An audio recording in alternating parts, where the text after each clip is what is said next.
America में bank account रखने के नियमों को लेकर एक बड़ा बदलाव सामने आ सकता है। चर्चा यह है कि सरकार एक ऐसी व्यवस्था पर विचार कर रही है जिसमें यूएस बैंक्स को अपने कस्टमर्स की सिटीजनशिप वेरीफाई करनी पड़ सकती है। अगर ऐसा होता है तो बैंकिंग सिस्टम और इमिग्रेशन पॉलिसी के बीच कहीं ना कहीं एक नई बहस छेड़ सकता है। तो आज इस वीडियो में हम समझेंगे कि अभी के रूल्स क्या कहते हैं, प्रपोज्ड बदलाव का मतलब क्या हो सकता है, इंडियन कम्युनिटी पर इसका क्या असर पड़ सकता है और ऐसे हालात में आपकी लीगल राइट्स क्या हैं। चलिए फिर जल्दी से वीडियो को स्टार्ट करते हैं। हाय, मेरा नाम है वर्षा दुबे और आप मुझे देख रहे हैं एनबीडी टेक एड पर।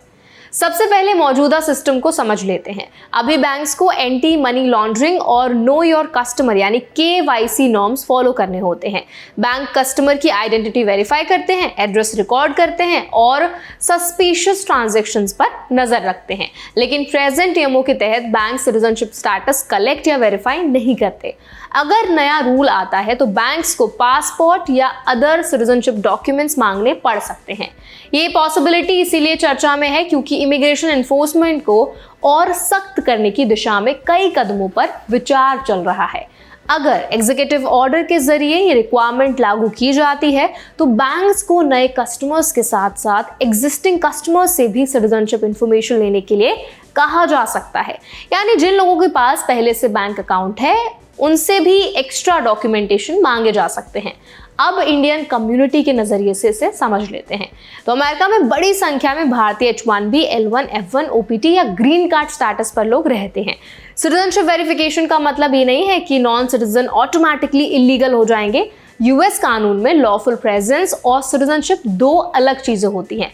अगर आपका वीजा वैलिड है और आप लीगली यूएस में रह रहे हैं तो बैंक अकाउंट रखना आपका राइट है। ये समझना बहुत जरूरी है कि बैंक वेरिफिकेशन और डिपोर्टेशन प्रोसेस दोनों अलग अलग प्रोसेसेस हैं। बैंक फाइनेंशियल इंस्टीट्यूशन है, इमिग्रेशन अथॉरिटी नहीं।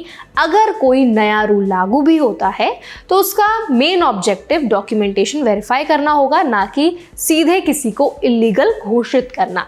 डिपोर्टेशन का फैसला इमिग्रेशन एजेंसीज और कोर्ट्स के जरिए होता है। इस पर हमें बिल्कुल फोकस करना चाहिए। इंडियन प्रोफेशनल्स और स्टूडेंट्स को इस समय घबराने की जरूरत नहीं है क्योंकि अभी कोई फाइनल आदेश लागू नहीं हुआ है। लेकिन प्रिकॉशन के तौर पर अपने डॉक्यूमेंट्स अपडेटेड रखें, पासपोर्ट वैलिड रखें, वीजा एक्सटेंशन समय पर फाइल की गई हो, I-94 रिकॉर्ड सेफ हो और SSN या ITIN डॉक्यूमेंट्स ठीक हो। अगर फ्यूचर में बैंक सिटीजनशिप प्रूफ मांगे तो आप अपने लॉफुल इमिग्रेशन स्टेटस का डॉक्यूमेंटेशन दिखा सकते हैं। एक प्रैक्टिकल बात यह भी है कि एग्जीक्यूटिव ऑर्डर आने के बाद भी डिटेल्ड इम्प्लीमेंटेशन गाइडलाइंस जारी होती हैं। कई बार पॉलिसी को कोर्ट में चैलेंज भी किया जाता है, इसीलिए फाइनल रूल का टेक्स्ट और उसका स्कोप देखे बिना कोई भी कंक्लूजन निकालना सही नहीं होगा। इंडियन फैमिलीज के लिए सबसे जरूरी है अवेयरनेस। सोशल मीडिया पर फैल रही अधूरी जानकारी से बचें, ऑफिशियल अनाउंसमेंट्स और रिटन पॉलिसी डॉक्यूमेंट्स पर भरोसा करें। जब तक कोई नया रूल लागू नहीं होता, मौजूदा बैंकिंग सिस्टम पहले की तरह काम करता रहेगा।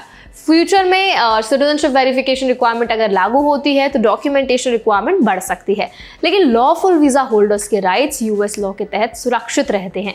बैंक किसी भी कस्टमर के साथ डिस्क्रिमिनेटरी बिहेवियर नहीं कर सकता।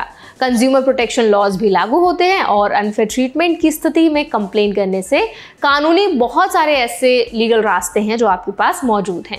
इस पूरी चर्चा का सार ये है कि इमिग्रेशन पॉलिसी और बैंकिंग रेगुलेशन को जोड़ने की दिशा में विचार हो सकता है, लेकिन हर प्रपोजल तुरंत कानून नहीं बनता।